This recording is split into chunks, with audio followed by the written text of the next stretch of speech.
होगा ये हमारे ऋषि मुनि जानती हैं। तो वशिष्ठ जी तो सब जानते। दशरथ जी से कहा कि ऐसा ऐसा होगा।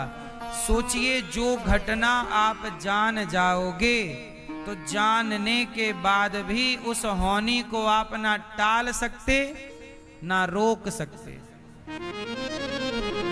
यही तो विधि का विधान है। जो टल जाए वो काय का विधान है। इसलिए प्रयास कोई माने ना माने पर आप अपना, इसलिए गीता में कहा कर्मण्येवाधिकारस्ते, तू अपना कर्म कर,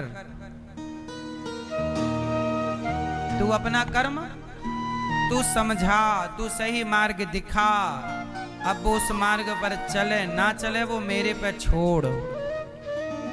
शिव जी ने अपना कार्य किया, माता सती को समझाए और जब नहीं मानी तो भगवान शिव समझ गए कि हरि इच्छा भावी बलवाना।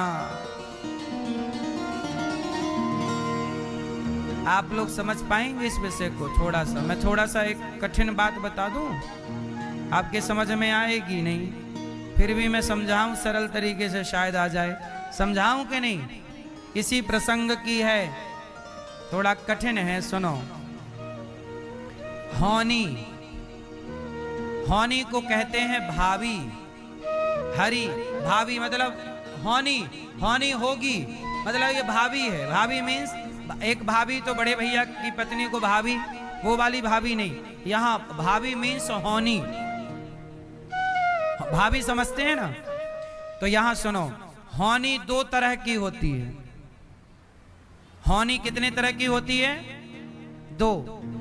अब जैसे आप लोग कहते हो कि किसी का कोई संकट आया तो महामृत्युंजय का जाप कर लो तो वो मृत्यु टल जाएगी, नहीं कहते? चलो महामृत्युंजय का जाप कर लो, करा लो, 1 लाख जाप करा लो तो ये होनी टल जाए, ऐसा सुनने में आता है। अब जरा सुनिएगा, महामृत्युंजय किसका मंत्र है? भगवान शंकर का। शंकर के स्मरण से मृत्यु टल जाती है। बोलो हाँ, बोलो हाँ कि ना? शंकर भगवान के स्मरण से मृत्यु टल जाती है, पर शंकर जी की खुद की पत्नी की मृत्यु ना टल पाई, सती जी की। क्लियर है? अब मैं आपको ये बात इसलिए बता रहा हूं क्योंकि मैं आपको ये समझाना चाहता हूं कि होनी दो तरह की होती है। होनी कितने प्रकार की? जोर से समझ में आ रही हो तो बताओ। होनी दो तरह की। एक होनी वो है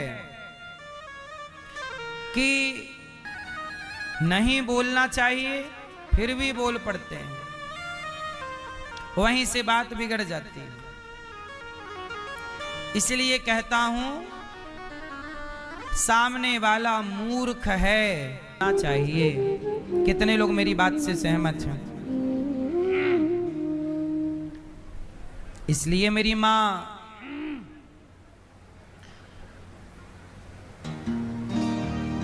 संत लोगों को इस बात का डर रहता है कि कोई भी झूठे आरोप लगा देगा तो, क्योंकि दुनिया तो मान जाएगी, दुनिया तो पहले ही से ढोंगी पाखंडी संतों को कह ही रही है, लेकिन आजकल झूठे आरोप भी तो लग रहे हैं।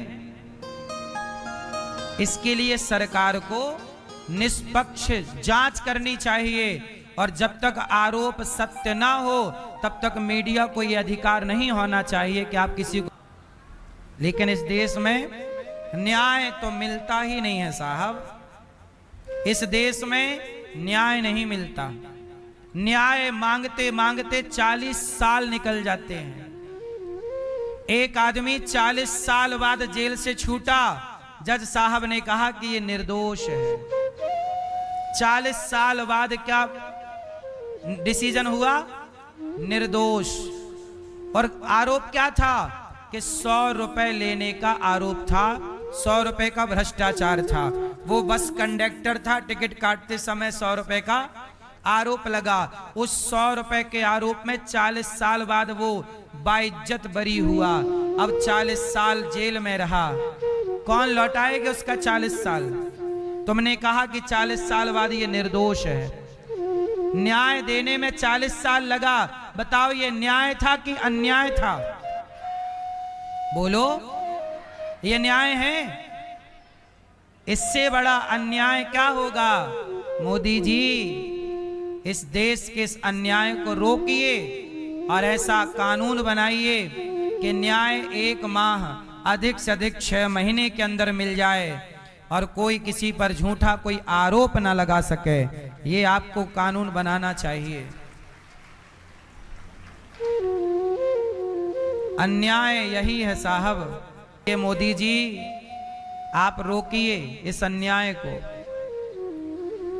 आपकी जनता परेशान है इस अन्याय से। कोई किसी को झूठा आरोप ना लगाए। भाई शंकराचार्य जी पर एक व्यक्ति ने आरोप लगाया तो मुझे भी इस बात का डर हुआ कि भाई कल को तो कोई मेरे पे कोई आरोप लगा दे। समझो ना भाई, जिसका चरित्र बेटा भगवान की गोद में बैठना, भगवान को पा लेने के बाद किसी को पाने की, किसी की गोद की कामना नहीं होती।